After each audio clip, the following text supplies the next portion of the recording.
শফিকুল আলম, আপনাকে দিয়ে আলোচনাটা শুরু করতে চাই। অনেক ঘটনা ঘটছে প্রতিদিন।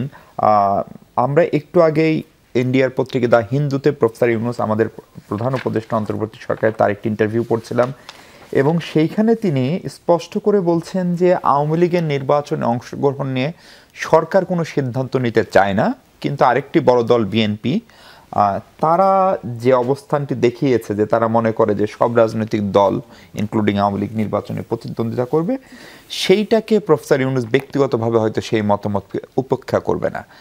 আজকে আওয়ামী লীগের অনেক নেতার বিচার প্রক্রিয়া শুরু হলো, শেখ হাসিনার অনুপস্থিতিতে 13 জন, যদি ভুল না করি, এবং একই দিনে যদি এই বার্তাও যায় যে আওয়ামী লীগ আগামী নির্বাচনে অংশও নেবে, সেটা আসলে পুরো আন্দোলনের স্পিরিটের সঙ্গে সঙ্গতিপূর্ণ নাকি খানিকটা বিপরীতমুখীও? না, কোনো কিছুই অসঙ্গতিপূর্ণ না। যেটা হচ্ছে যে আওয়ামী লীগের তরফ থেকে একটা জিনিস, এখনও আওয়ামী লীগের যে সিনিয়র লিডারশিপ তারা যেই ধরনের হত্যাযজ্ঞ হলো, তারা কি কোনো ক্ষমা চেয়েছে বা কোনো ধরনের কোনো রিমোর্স আপনি দেখেছেন, রিগ্রেট দেখেছেন? দুঃখ প্রকাশও তো করেনি, বরঞ্চ তারা অনলাইনে বিশাল টাকা খরচ করে জানাচ্ছে যে এই লোকগুলো 3000 পুলিশ মেরেছে, ফলে এই বাচ্চাগুলোকে মারাটা জাস্টিফাইড।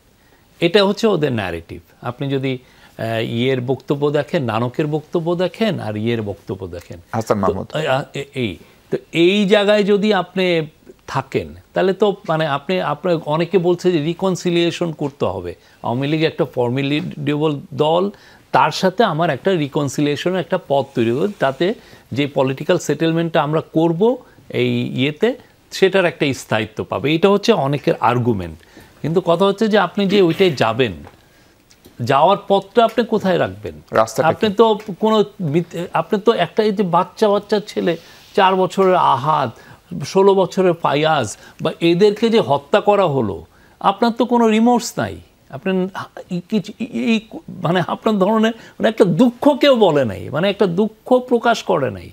তাহলে আপনি কি চাচ্ছেন? তাহলে এটা যেটা হবে সেটা হচ্ছে যে প্রফেসর ইউনূস যেটা বলেছেন যে এই ডিসিশনটা পলিটিক্যাল পার্টিগুলো নেবে। আমরা এখানে সত্যিকার অর্থে ফ্যাসিলিটেটর।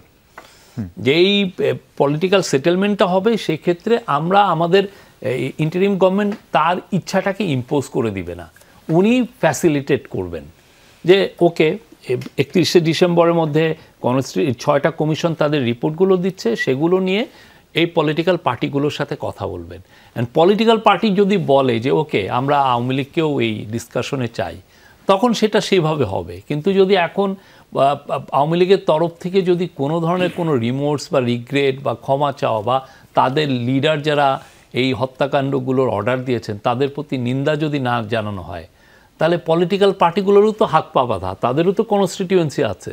তারা বলবো যে তুমি কার সাথে কম্প্রোমাইজে যাচ্ছ? যে তো বারবার বলছে যে সে বরং আমাদেরকে বলছে যে আমরা যেন সরি বলি এই পুলিশ হত্যার জন্য, অথচ আমরা কিন্তু 44 জন পুলিশের নাম দিয়ে দিয়েছি যে এরা মারা গেছে। হ্যাঁ, এবং আপনি যদি দেখেন এই যে হত্যাযজ্ঞ যেগুলো পুলিশের উপরে যে অ্যাটাকগুলো হচ্ছে, এটার যে কারণগুলো যদি দেখেন, খুব ইন্টারন্যাশনাল একটা লিগ্যাল ফার্ম এটা একটা ব্রিলিয়ান্ট একটা কাজ করেছে, 14 মিনিটের একটা ডকুমেন্টারি করেছে। ওইখানে আপনি যদি দেখেন, এবং ওই ডকুমেন্টারি করতে যেয়ে ওরা বোধহয় 3 না 4 হাজার ভিডিও ফুটেজ নিয়ে ওইটা দেখাচ্ছে যে পুলিশ কিভাবে ব্রুটালি, যেদিন হাসিনা অলরেডি হয়তো বা পড়েও গেছেন, চলেও গেছেন, তাও পুলিশ গুলি করে এই একটা যাচ্ছে, তাকে মারছে। এই জাস্ট ওরা 18 জনের মৃত্যুটা নিয়েছে জাস্ট যাত্রাবাড়ি থানার সামনে। তো এই মৃত্যুগুলো, এই হত্যাকাণ্ডগুলো তো কারো অর্ডারে হয়েছে, ঠিক না? পুলিশের তো ইচ্ছা হয় না যে আমি এই বাচ্চা ছেলে এদেরকে মারবো। তো এইটার জন্য দায়টা কার? জি।